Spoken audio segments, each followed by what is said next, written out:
belt sanders here, all done, crated up, ready to go. And more tumblers down here. The other 45, which is earlier stages, but it's going to go really fast now we figured everything out. Just got my 16s back from powder.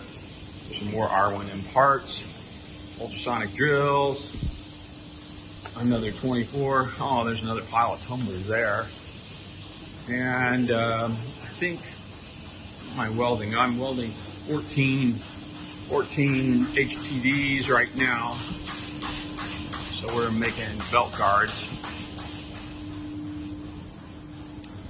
But we just shipped a container yesterday, and I got another one's going to go here in about 4 or 5 days.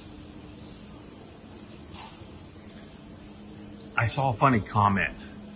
Let's go back to this other room. I think I've got more tumblers back here. I saw a funny comment online, and it was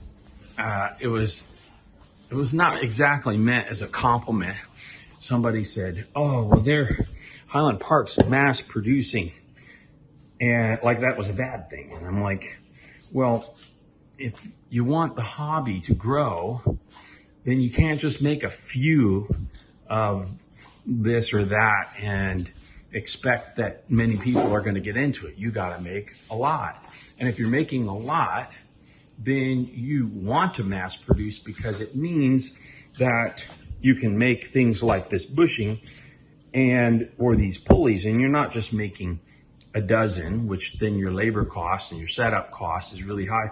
You're making 1,000 or 2,000, and then the labor cost for the setup is spread over 2,000 instead of over 12 or 20 or something like that.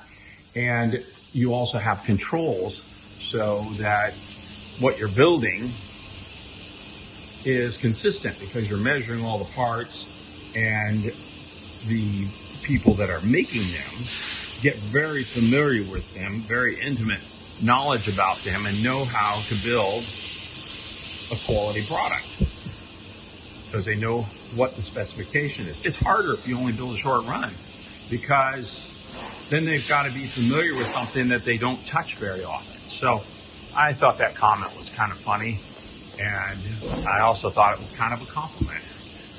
So we're going to keep building a lot more. People are loving it, and more people are coming into the hobby every month.